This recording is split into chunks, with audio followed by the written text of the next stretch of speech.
하나님은 중심이 썩었어도 또 외모는 멀쩡하게 해주실 줄로도 믿습니다.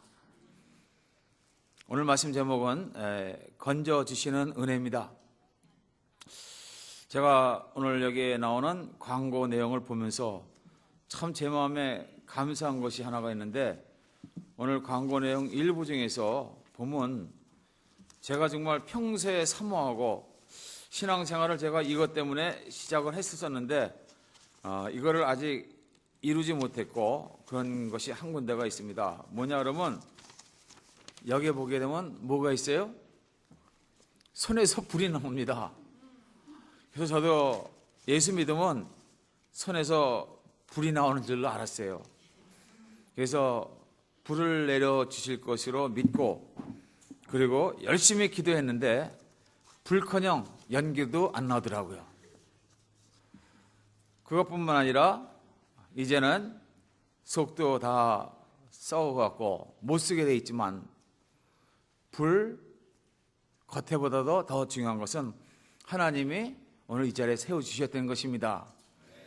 그래서 주보에 보시면 쭉 그 내용이 나와 있습니다. 말씀 전하는 내용이. 근데 이 모든 것들이 고린도전서 15장 10절에 사도 바울이 고백하기를, 복음을 대적하는 원수를 구원해 주시고 일꾼 삼아 주셔서 그것도 충성되이 여기시고 직분을 맡겨주신 거에 감사해서 나의 나 된 것은 하나님의 은혜로라, 하나님을 찬양하는 것을 볼 수가 있습니다. 우리 모두가 다 같이 하나님께서 세워주시지 아니하시면, 하나님께서 이끌어 주시지 아니하신다면, 하나님이 만들어 주시지 아니하신다면, 은혜가 없으면 우리는 아무것도 아닙니다. 어느 날 바람 불면 날아갈 수밖에 없는 존재. 여러분, 나는 티끌이라고 했습니다. 구데기라고 했습니다. 오늘 아까 기도하시는데 우리 영적인 실체를 바라볼 수 있게 해달라고 이렇게 기도하십니다만, 바라볼 수가 있으면 다행이고, 바라볼 수가 없으면 또 은혜를 받으시고 눈이 열리셨으면 좋겠습니다. 오늘 말씀은 눈이 열리는 것이 아니고 건져주시는 은혜입니다. 큰 소낙비가 내리고 홍수가 나면 잘 아실 거예요. 흙탕물이 막 뻘겋게 내려가고 집이 무너지고, 그리고 뭐 다리도 어떤 경우에는 그 안에 그 주변에 있는 뭐 배 아니면은 무슨 자동차까지도 막 쓸려 내려갑니다. 혹시 그 가운데 한 사람이 있으면 그냥 막 쏠려 내려가는데 주변에서 쉽게 꺼집어낼 수 없는 그런 강한 그런 물살에 휩쓸려서 쓸어 내려가죠. 저 앞에서는 이제 어쩌면 낭떠러지로 떨어지는 폭포가 될 수가 있고, 그런 가운데 있는데 그때 어떤 일이 생기냐 그러면 119 구조대가 탁 날라옵니다. 그래서 헬리콥터에서 줄을 내려갖고 그 사람을 반짝 들어올리죠. 들어올려갖고 다른 데로 안전하게 내려줍니다. 건져준다는 것이 바로 그런 의미를 갖고 있습니다. 레스큐라는 단어하고 똑같은 것입니다. 위험이 생겼을 때 그것을 꺼집어내서 안전한 데로 올려주시는 그런 의미를 갖고 있습니다. 오늘 이 말씀의 배경은 사무엘상 21장입니다. 10절부터 15절까지 보게 되면 다윗은 자기를 죽이려는 자기의 장인입니다. 사울을 피해갖고 골리앗의 고향인 가드로 들어갑니다. 근데 골리앗은 여러분들 다 아시죠? 다윗과 싸워갖고 한 방에 날아간 사람입니다. 이 사건이 너무도 유명해서 블레셋 사람들은 다 다윗을 직접 보진 못했지만 골리앗과 싸운, 골리앗을 죽인 그런 국가적인 원수로 알고 있는 그런 상황입니다. 그런데 다윗이 그것을 모르고 자기 목숨 살려고 블레셋 지경으로 넘어 들어갑니다. 가드라는 것이 그런 것입니다. 블레셋의 땅이죠. 그런데 거기서 자기를 알아보는 그런 사람들을 만나게 됩니다. 신분이 탄로났죠. 신분이 탄로나서 꼼짝없이 죽임당할 상황에 처한 것입니다. 사람은 누구나 언젠가 한 번은 죽는다는 것을 압니다. 여러분이나 저나 제가 100% 장담하지만 여기 계신 분들은 최소한도 100년 후면은 아무도 살아나실 분은 거의 없어요. 조금 운이 명이 기르셔갖고 120살까지 살아가시는 분도 계시겠지만 대부분은 다 죽습니다. 성경은 한 번 죽으면 정한 것이라고 그랬어요. 누구나 다 죽습니다. 그런데 그거 잃어버리고 살아가는 것이 우리 인생입니다. 여러분 생활하시면서 나는 앞으로 죽을 사람이다 이러고 살아가시는 분 없어요. 나는 앞으로 잘될 사람이다. 나는 열심히 살 사람이다. 나는 교회 오면 믿음으로 성공할 사람이다. 이런 말씀들은 하시지만 나는 죽을 사람이다 이러는 분은 아무도 없습니다. 그러다가 어느 날 생각도 못했던 죽음이라는 문 앞에 서게 됩니다. 그 죽음이라는 문 앞에 섰을 때 자기 자신이 얼마나 초라한 존재인지, 얼마나 무기력한 존재인지를 그때서야 비로소 실감을 하게 됩니다. 누가 도와주지도 못하고 누가 와서 위로를 해도 위로가 되질 않아요. 서로 길이 다르기 때문에 죽어가는 사람하고 살아있는 사람하고 차이가 그겁니다. 길이 달라요. 살아있는 사람이 죽어가는 사람한테서 아무리 위로를 해도 위로가 먹히질 않습니다. 저는 목회를 하면서 그걸 몰랐어요. 병원에 열심히 찾아다니고 돌아가시는 분들 하나님이 계십니다. 하나님이 사랑합니다. 그리고 하나님이 천국에 가면은 아주 귀하게 여기실 것입니다. 믿음으로 승리하세요. 제가 막상 죽음의 길에 서서 있다가 보니까요, 그거 아무것도 소용없더라고요. 저한테 먹히지 않아요. 속으로 당신은 살아있는 사람, 나는 죽어가는 사람. 다윗도 마찬가지였을 것입니다. 목전에 죽음이 찾아온 것이죠. 상황이 얼마나 절벽하냐 그러면 56편 6절에 보면 저희가 내 생명을 엿보던 것 같이 또 모여 숨어 내 종족을 살피나이다. 어떻게 하면 저거 죽여야 돼. 우리나라 스파이질 해갖고 우리나라 망하게 온 존재니까는 저걸 죽이도록 왕한테 빨리 일러 바쳐야 된다. 아마 이런 모의들이 있었을 거예요. 그것을 또 옆에서 지켜보면서 다윗은 조마조마했을 것입니다. 죽음에게 감시를 당하는 그런 처절의 비명이 시편 56편 6절이기도 합니다. 그런 사면초가 그런 가운데서 다윗은 미친 척을 하게 됩니다. 미친 척을 하는데 그것도 또 간신히 통과가 돼요. 그래갖고 빠져나오게 됩니다. 어떤 사람은 우연이라고 생각할 수가 있겠지만 오늘 시편 56편에 보면 다윗은 하나님이 자신을 사망에서 건져주셨다고 말씀하고 있습니다. 나로 생명의 빛에 다니게 하시려고 예수님이 말씀하셨죠. 나보다 먼저 온 자는 도적이고 죽이고 멸망시키기 위해서 왔지만 나는 양으로 생명을 얻고 풍성히 얻게 하려고 왔다고 했습니다. 하나님이 관여하신다면 예수님을 믿는 사람들에게는 사망의 늪에 빠질지라도 생명으로 옮겨주시는 주의 역사가 있을 줄로 믿습니다. 오늘 먼저 말씀을 통해서 우리가 무엇 때문에 하나님께서 다윗을 건져주셨는가, 물론 여러분들 다 잘 아실 줄로 믿습니다. 제가 이 교회 내려오기 전에 인터넷으로 교회 어떻게 가나 어디 있나 그러고 딱 찾아봤는데 기가 팍 죽더라고요. 왜냐 그러면 여기 넘어오고 이 교회 선전하는 것이 잘 돼 있고 교회 선전하는 거 잘 돼 있고 가정도 잘 돼 있고 해서 야, 목사님이 엄청나게 교회를 잘 이끌어 가시는구나. 셈이 나는 게 아니라 질투가 나더라고요. 저는 그렇게 못하고 있거든요. 저는 찌질이 아십니까? 찌질이처럼 목회를 하고 계시는데 야, 정말 이런 그런 위대하신 목사님 밑에 있는 성도님들, 야, 거기 가서 내가 말씀을 전해 이거 웃기는 소리 같더라고요. 근데 여기 안심을 하고 온 것은 여기 목사님, 이제 저를 소개해 주신 목사님이 있어요. 윤병남 목사님이. 여러분들 아실 거예요. 거기 뭐 신년 기도회니까는 그냥 몇 사람 모일 거야, 목사님. 그냥 가세요. 그냥 목사님 기도해서 거기서 몇 사람 모여갖고 하는 거 그렇게 생각하시면 가면 되는데 뭘 자꾸만 그러네. 그래서 아, 그래요? 그러면 가서 간증만 하고 오겠습니다. 그랬어요.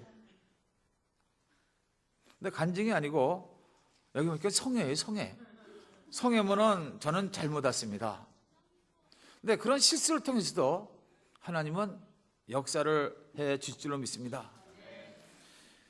다윗을 건져주신 이유가 여러 가지가 있겠지만 4절에 보면 다윗은 하나님을 의지했습니다. 하나님을 의지한 것뿐만이 아니고 8절에 보게 되면 다윗은 눈물로 기도했습니다. 나의 유리함을 주께서 계수하였으니 나의 눈물을 주의 병에 담으소서. 이것이 주의 책에 기록되지 아니하나이까. 다윗은 하나님을 의지하고 눈물로 기도하는 사람이었습니다.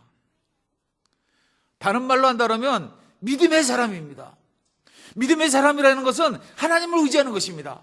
하나님을 전적으로 의지하기 때문에 어떠한 상황 가운데서도 하나님 바라보면서 기도하는 것이에요. 믿습니까? 기도는 하나님의 보좌를 이 땅에 불러내리는 위대한 도구입니다. 물론 기도는 하나님과의 영적인 호흡이라고도 말씀하고 있어요. 둘 다 맞는 것이지만 기도할 때 하나님의 사람들의 능력을 체험하고 기도할 때 이스라엘은 하나님의 역사였습니다. 믿음은 기도하는 것이죠. 저희들도 이제 오늘 신년 금식 기도 성회 기도 왜 하십니까? 그냥 기도하고 아무것도 없던 것처럼 그냥 돌아가기 위해서 기도하는 것은 아니에요. 복권 많이들 사시잖아요. 여기는 뭐 그런 분은 없을 것 같아요. 근데 저 우회 동네는 복권 사시는 분들이 많이 있습니다. 복권 살 때는 맛을 개선을 하고 사는 거예요. 안 맞는다고 알면 안 삽니다. 아무도. 그렇죠? 혹시 맞지 않을까? 그 혹시 때문에 어떤 사람들은 폐가 망신하는 사람들도 있어요. 복권 사실은 얘기가 아닙니다. 복권 팔아먹으려고 한 장사꾼이 아니에요. 뭔가 기대가 있기 때문에 기대하는 것이라고 했습니다. 히브리서에 보게 되면은 11장에 믿음이 없이는 기쁘시게 못하나니 누구든지 하나님께 나아가는 자는 반드시 그가 계신 것과 믿음은 하나님이 계신 것을 믿습니다. 그 다음에 그가 자기를 찾는 자에게 상 주시는 이심을 믿어야 할지니라 했어요. 상 주시는 거 리워드라고 했습니다. 보상이죠. 하나님 보상해 주시는 분이에요. 1월 초하는 날부터 기름지긴 거 먹고 여기저기 다니면서 할 짓 다 하는 사람들도 많이 있습니다. 그런데 하나님 앞에 찾아 나온 거예요. 갈급한 그런 마음을 갖고 하나님 앞에 찾아 나온 사람들, 그런 사람들이 바로 믿음의 사람인 줄로 믿습니다. 믿음의 사람들은 항상 하나님의 은혜를 사모합니다. 은혜가 있어야 우리는 사는 사람이에요. 제가 예수를 처음 믿으면서 어떤 목사님이 찬송을 하시는데 이런 찬송을 하셨어요. 1절하고 4절만 하겠습니다. 여러분은 그냥 듣기만 하시면 돼요. 왜냐하면 저는 음정도 틀리고 박자도 틀리고 누구하고 같이 하면 찬송을 못해요. 제가 혼자서 해야 저는 즐기면서 합니다. 빈들의 마른 풀같이 시들은 나의 영혼, 주님의 허락한 성령 내게도 주옵소서. 가물어 메마른 땅에 단비를 내리시듯 성령의 단비를 주어 새 생명 주옵소서. 4절이 중요합니다. 참되신 사랑의 언약 어길 수 있사오랴. 오늘의 흡족한 은혜 주실 줄 믿습니다. 가물어 메마른 땅에 단비를 내리시듯 성령의 단비를 부어 새 생명 주옵소서. 거기서 끝나는 것이 아니고 참되신 사랑의 언약 어길 수 있사오랴. 오늘의 흡족한 은혜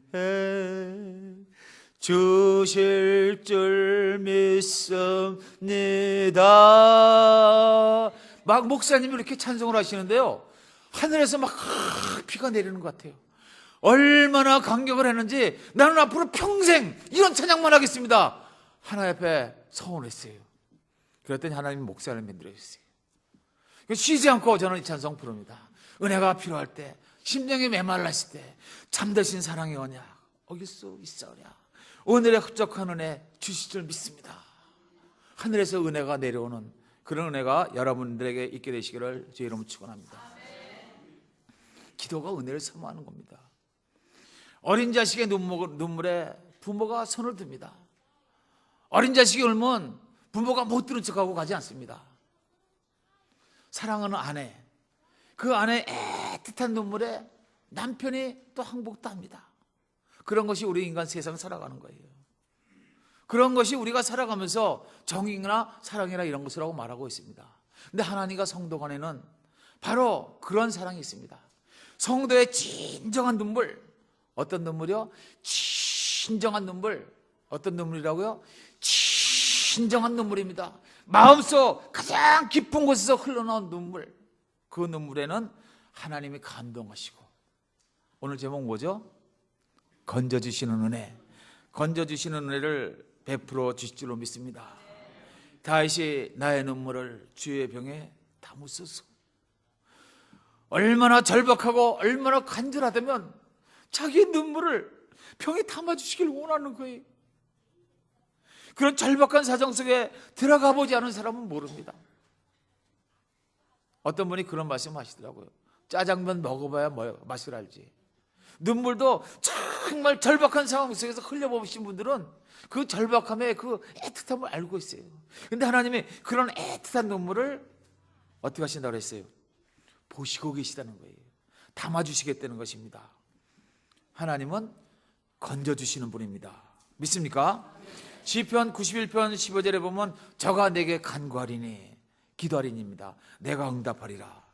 저희 환난 때 내가 저와 함께하여 저를 건지고 영화롭게 하리라. 간절히 기도하면 하나님 건져주시겠다고 약속하는 것입니다. 건져주시는 하나님이라는 것을 믿게 되시길 바랍니다.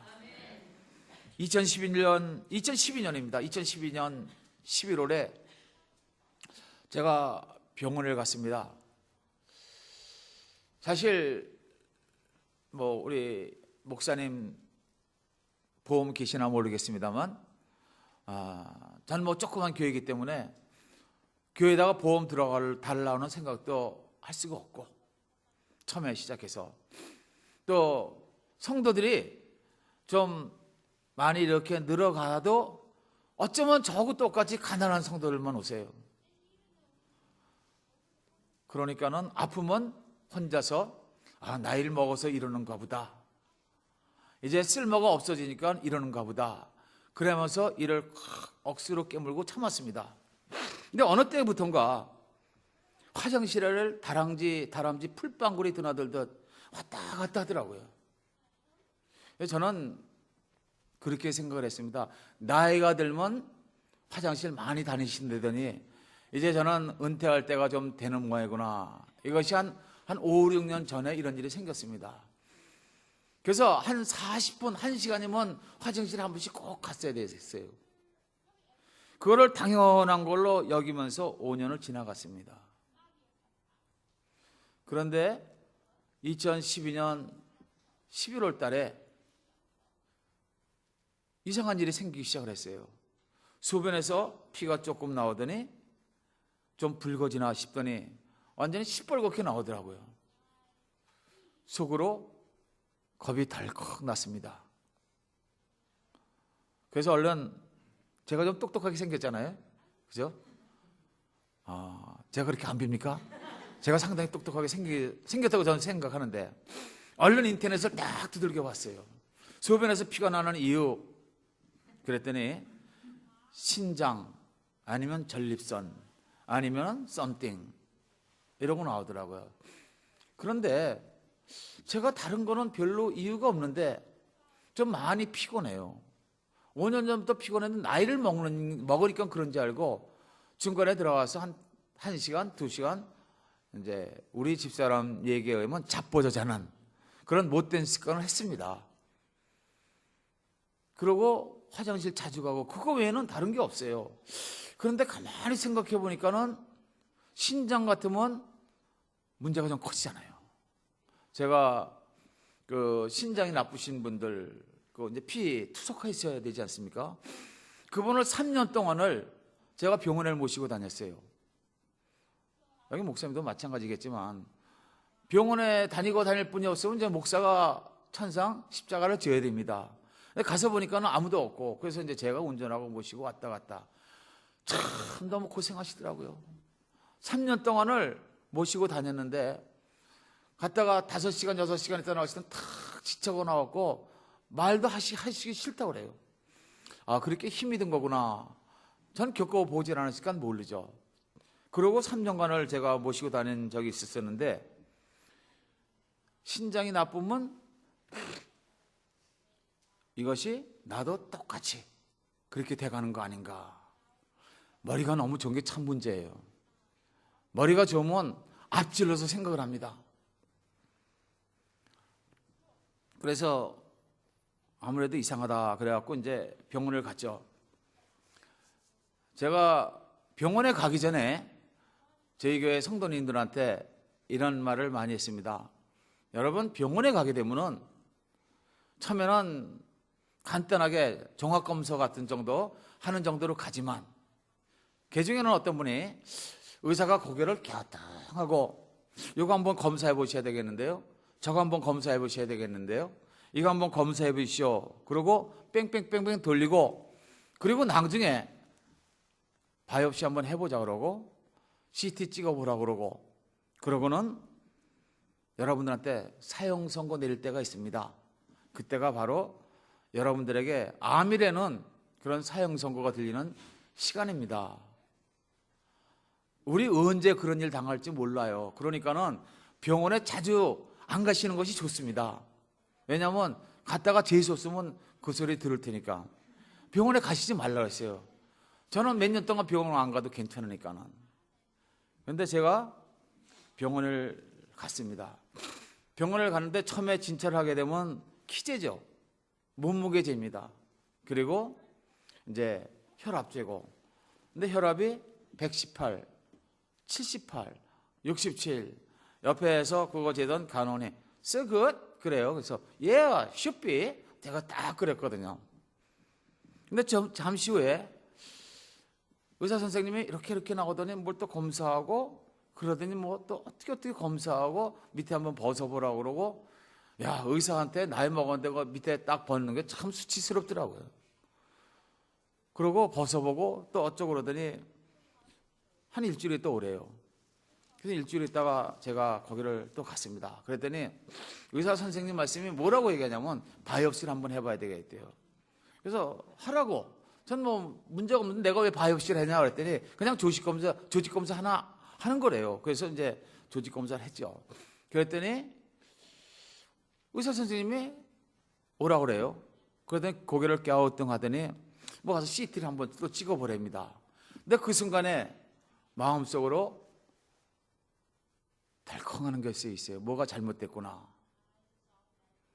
그래서 가서 CT를 찍었더니 그 다음에는 본 스캔을 또 하라고 합니다. 그래서 이제 본 스캔까지 갔다 왔죠. 근데 본 스캔을 가면서 거기 가서 가만히 보니까는 CT 할 때는 몰랐는데 거기 있는 분들이 그 본 스캔을 하면서 그 CT나 다 뭐라고 얘기하냐면 간호원한테 Can I have a copy of this? 그래요. 그래서 그게 뭐냐 그러니까 자기가 검사한 걸 의사한테 가기 전에 하나 카피할 수가 있느냐, 그렇게 얘기하는 거예요. 그래서 의사한테 가기 전에 내가 좀 알아두는 것이 좋겠다. 그래갖고 이제 저도 똑같이 카피를 하나 해달라고 했습니다. 그리고 집에 와서 그것을 딱 컴퓨터에 넣고 보니까는 거기 가서 여기서부터 5군데가 시뻘겋게 딱 돼 있어요. 이게 뭔가? 그랬더니 이제 거기를 쫙 읽어봤더니 그것이 이제 다 전이 돼 있다는 거예요. 전이. 그러니까 의사한테 가기 전에 저는 벌써 초주검 당한 겁니다. 너무 똑똑해갖고 너무 빨리 한 거예요. 그리고 이제 의사를 만나러 갔더니 의사가 이런 얘기를 하더라고요. 그날따라 평소에는 참 만나기도 힘든 저희 처남이 또 같이 갔습니다. 그래서 저하고 우리 처남하고 그리고 병원에 가서 딱 의사를 만났어요. 의사를 딱 만났는데 그때 우리 사모하고 같이 찾아갔었습니다. 우리 사모가 잠깐 나와서 그때 상황만 잠깐 얘기할 거예요. 그때 상황만 잠깐 나오시죠.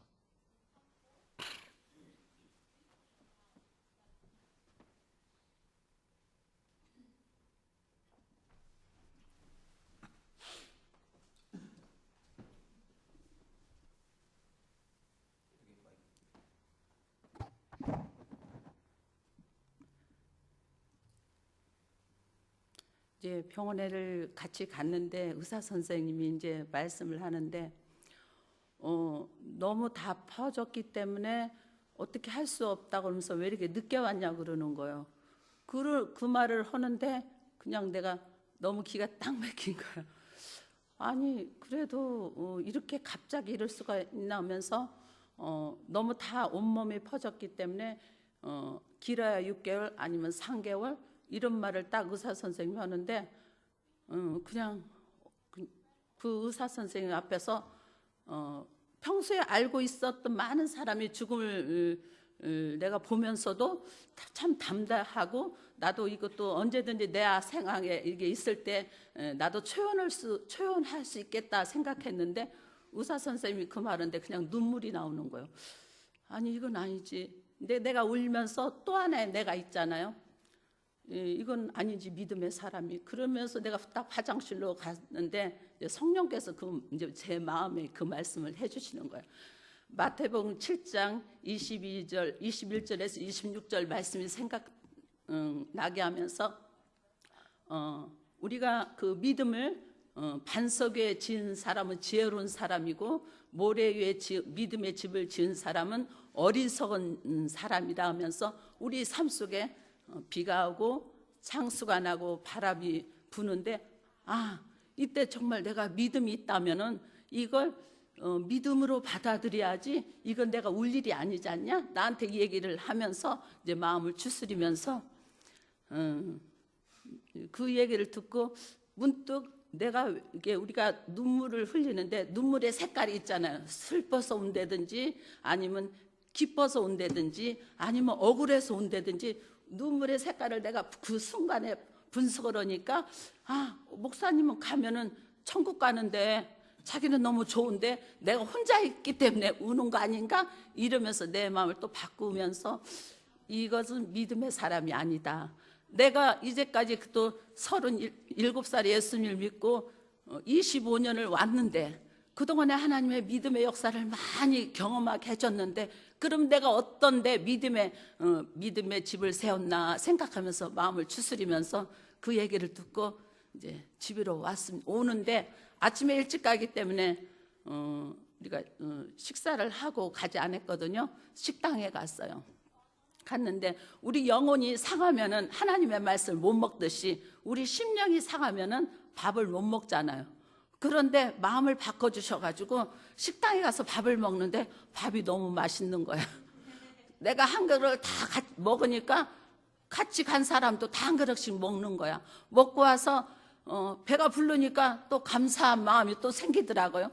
그래서 집에 와서 생각하니까 이건 내가 먹은 게 아니었구나. 하나님의 성령께서 내 마음을 붙잡아 주니까 밥을 먹을 수 있었는데 지금 와서 생각하는데 그때 밥을 먹지 않고 울었으면 얼마나 하나님 앞에 나의 그 믿음의 모래 위에 믿음의 집을 세워서 오늘날 여기까지 지금 3년이 됐는데 지금 생각하니까 얼마나 창피해요. 근데 하나님은 살아계시고 그 말씀을 통해서 우리 마음을 만져주시는구나. 그래서 목사님 나보고 찬양을 하라고 했는데 오늘 이렇게 간증을 하라고 해서 그때 상황을 내가 이 얘기를 하는데 하나님이 살아계셔서 그 목사님의 아픔을 통해서 또 하나님의 목사님 훈련하시고 또 나도 훈련하시고 우리 교회 성도들도 훈련하시고 아픔을 통해서 서로 마음이 하나 되게 되고 또 기도하게 되게 또 사랑으로서 이 어려움들을 믿음으로 이겨나가게 해주셨습니다.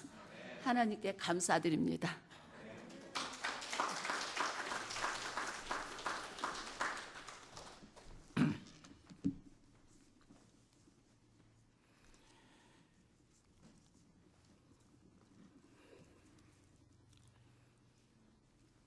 제가 식당에 가는데요. 의사가 처남하고 집사람하고 저걸 셋을 다 부르더니 서바이벌 퍼센트가 15%래요. 너무 이렇게 다 퍼져갖고 언제 콜랩스 할 수 있는 그런 걸 모른답니다. 그러니까 이런 꼭대기 타부에서 발 앞으로 한 발 내딛거나 뒤로 한 발 내딛거나 잘못해서 떨어지면 끝이래요. 이제 제 이 그 힙뼈, 이 엉덩이 뼈 이쪽으로 이제 지금 많이 그 있어갖고 그게 이제 그 골다공증 걸리면 뼈가 속이 비듯이 지금 그렇게 파괴해 들어가는 상황이기 때문에 이게 이제 무너지면 저는 끊는다 이것이죠. 그러면서 의사 선생님 말씀이 뭐라고 얘기하냐면 열심히 편안하게 마음 잡수시고 그리고 그냥 먹고 싶은 거 많이 잡수세요. 그렇게 얘기를 하더라고요.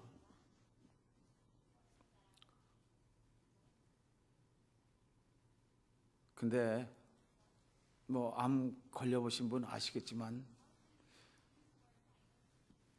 마음을 듣는 순간에 말씀을 듣는 순간에 의사 말을 듣는 순간에 속에서 분노가 터져나오더라고요. 나는 가족도 다 버리다시피 하고 내 생활도 다 버리다시피 하고 죄를 해서 내 생명 바친다고 해가면서 남들 비웃어도 어디 가서 잔머리 굴리지 않냐고 말씀대로 살아보려고 그러면서 살아온 내 인생을 어째서 하나님은 나한테 아멜에는 이런 징계를 하시나 속으로 그런 생각이 들어오더라고요. 하나님이 징계하셨겠습니까? 억울한 일을 당하니까 그런 생각이 들어오고 분함이 생기고 그런데 거기서 끝나는 것이 아니고 일단 제가 뭘 봤어요? 그 보온 스캔한 것을 봤습니다. 그 보온 스캔한 것이 잘 때면 자꾸만 무너지는 환승을 꿔요. 내가 죽어가는구나. 그러다 보니까는 몸이 더 아파지는 거예요. 뼈의 이 단백질을 파괴하는 것이 이제 제 병입니다. 그런데 그렇게 느껴서 그런지 면도칼로 살을 이렇게 쫙 끊는 경험해 보셨나 모르겠어요. 경험 안 해보시길 바랍니다. 혼자서 어떻게 할 수가 없어요. 그냥 이를 악물고 그러고 참고 그러고 이제 방 안에 들어가면 또 식구들은 또 막 웃으려고 그러고 그래요. 근데 기가 막힌 거는 밥 먹으러 들어가는데 집사람이 밥을 한 그릇 다 먹는데 제가 속으로 했습니다. 저 사람이 저렇게 강심장인가? 남편이 암에 걸렸다는데 저럴 수가 있어. 그렇게 생각을 했거든요. 근데 집에 와서는 더 큰 소리예요. 아니 암 걸린 건 뭐 그렇게 큰 대단한 거라고 왜 이렇게 자꾸만 사람 못 살게 그냐고 이거 저거 자꾸 심부름을 시켜야 또 이 사람 정신이 나가든가 이런 생각이 들어오고 그러면서 이제 남자가 전 그래도 상당히 강한 남자라고 생각하는데 아주 치사한 생각이 들어오더라고요. 내가 죽을 때가 돼가니까는 날 무시하는구나. 날 버리려고 그러는구나. 그러면서 앞에서는 큰 소리 치지만 방 안에 들어가게 되면 한쪽 구석에 쭈그리가 앉습니다. 왠지 죽는다. 그런데 그때부터요, 몸이 막 빠져들어가요. 걷잡을 수 없이 막 빠져들어가고, 그 통증이 막 생기고, 밥을 먹기가 싫어져요. 밥이 먹히질 않아요. 어쩌면 심리적인 것일 수도 있고, 증세가 한꺼번에 이제 막 복합적으로 일어난 것인지 잘 모르겠습니다. 혹시 잘 아시는 분이 계시면 저한테 얘기해 주시고, 혹시 기도하시는 분이 계시면 하나님한테 올라가셔서 그때 어떤 일이 있었던가 저한테 알려주시면 감사할 것 같아요. 어떤 성경에 보니까 저거 증세가 갔던 분이 계시더라고요.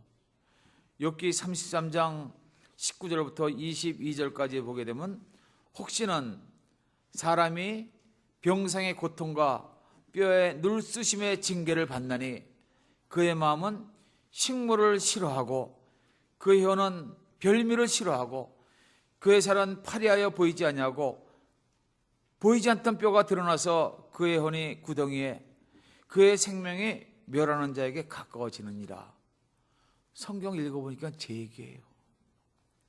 매일매일 생활 속에서 밥이 들어가질 않고, 밥을 먹으면, 죄송합니다, 오늘 금식하시니까 뭐 식사하시는 자리 아니까, 화장실에 가게 되면은 카바이트 다 쓰고 나면 시커먼 거, 이런 물만 나오고, 이제 그때 아마 이제 위가 전이 돼갖고 상하는 그런 상황이었던 것 같아요. 뭘 먹으려고 그러면 속에서 거부감부터 나옵니다. 그러니까 먹는 것도 멀건 국물이나 먹고 이래가면서 이제 서서히 죽음의 길로 혼자 가는 것입니다. 죽을 때는 누가 동행을 안 해주더라고요. 제가 너무 약해져서 그때 그렇게 생각을 했는지 와이프가 야속하더라고요. 야, 내가 만약에 이거보다도 더 아파갖고 내가 완전히 죽음의 길로 젖어들면은 저 사람은 나 버리고 도망갈 사람 같다. 사람이 이렇게 치사해지더라고요. 목사도 별거 안 해요. 믿음을 잃어버리니까는.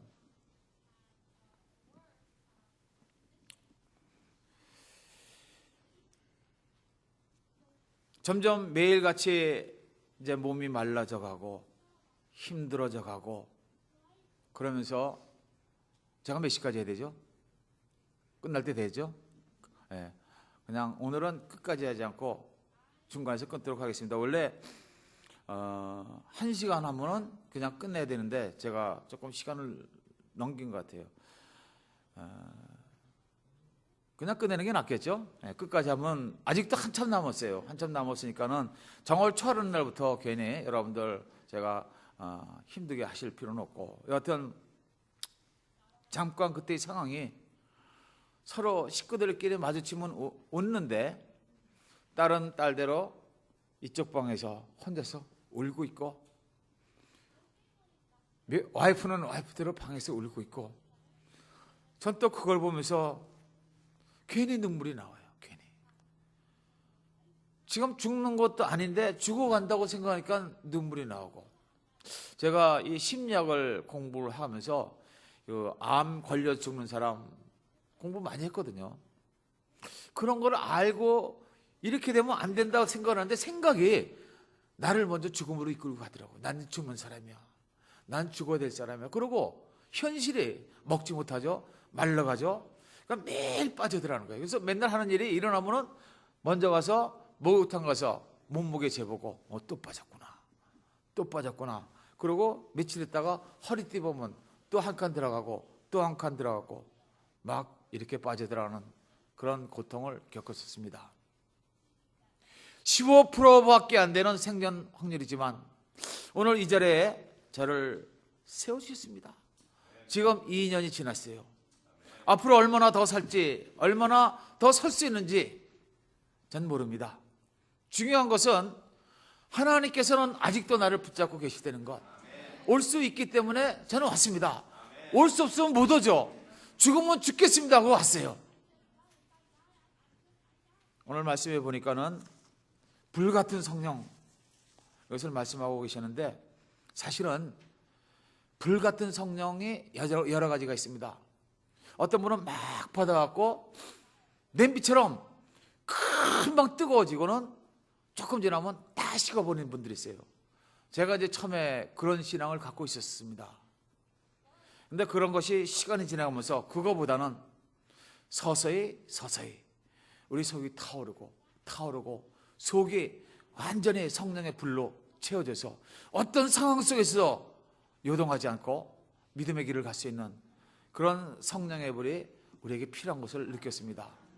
그래서 한꺼번에 뭐 어떤 분들처럼 여러분들 감정적으로 막 이렇게 해서 그냥 뭐 부랴부랴 해가면서 하는 것보다는 이렇게 초하는 날 여기까지 왔습니다. 건져주시는 하나님의 은혜를 여러분들한테 전해드린 거예요.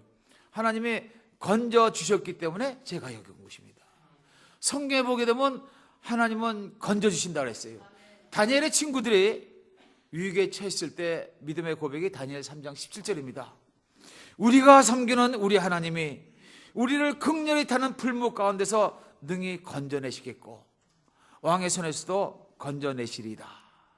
믿음의 자녀들은요, 어려움이 있고 힘든 일이 있고 때로는 재정적으로 고통이 있고 육신적으로 고통이 있고 사회생활에서 어려운 일이 부딪혀 있고 때로는 절망적인 환경에서 빠져 있고 인간관계 속에서 도저히 해결할 수 없는 그런 문제로 고민을 한다고 할지라도 하나님은 건져주시는 하나님 되심을 여러분들이 마음속에 믿으시길 바랍니다. 첫 번째가 건져주시는 하나님이에요. 여기 건져주실 필요가 없으신 분도 계시겠지만 우리들 주변에 건짐을 받아야 될 많은 분들이 있습니다. 또 영적 생활도 마찬가지예요. 침체의 늪에 빠졌을 때 건져주셔야 됩니다.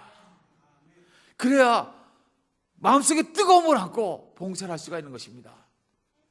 뜨거움이라는 것은 내 마음이 아무리 뜨거워도 겉으로 나타나지 않으면 소용이 없어요. 그래서 뜨거워지게 되면 다른 사람이 볼 때 좀 미친 사람 같아집니다. 예를 들자면 이런 것이겠죠. 어떤 것이냐 그러면 가령 찬송을 불러도 이렇게 부를 수가 있습니다. 은혜가 풍성한 하나님은 믿는 자 한 사람 한 사람 어제나 오늘도 언제든지 변찮고 보호해 주시네. 이성적으로 잘 준비되고 냉정한 입장이에요. 그런데 성령의 불이 가슴에 가득 찬 사람은 바깥으로 표현이 되는데 어떻게 되냐. 은혜가 풍성한 하나님은 믿는 자 한 사람 한 사람 어제나 오늘도 변찮고 보호해 주시네. 주여 성령의 은사들을 오늘도 내리어 주옵소서. 성령의 미친 사람이죠. 미친 사람이지만 뜨거움이 찬송할 때 나오면 이스라엘의 찬송자에 거하시는 하나님 역사해 줄 줄로 믿습니다. 지금은 초하는 날이라 너무 미치시면 안 되니까 냉랭하시지만 내일부터는 찬양도 더 뜨겁게 하시고 찬송을 뜨겁게 할 때 성령님도 뜨거운 것만큼 여러분들에게 성령으로 함께 해주시고 문제를 건져주시고 문제를 건져주신 그 은혜에 감사해서 어떤 일이 생기겠습니까? 어떤 일이 생기겠어요? 하나님 은혜가 여러분의 삶 속에서 교회에 풍성하게 임하게 될 줄로 믿습니다.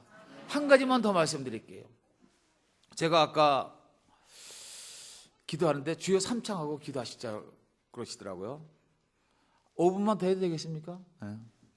근데 제가 이제 워싱턴에서 그 장로교회하고 금요 기도 모임을 했어요. 그런데 처음에 만나서 기도를 할 때 이제 금요 기도 연합 예배를 드리는 연합 기도회를 했는데 저희는 기도하는 방법이 아마 이 교회하고 좀 비슷할 거예요. 그래서 그 교회를 담임하고 계시는 목사님하고 얘기했고 그래서 그날 이제 제가 기도 모임을 하자고 해서 기도하는데 우리 교회는 기도할 때 이거부터 먼저 합니다. 그래서 이제 주여 3창이 아니고 주여 27창이에요. 그냥 주여도 주여가 아니라 주여!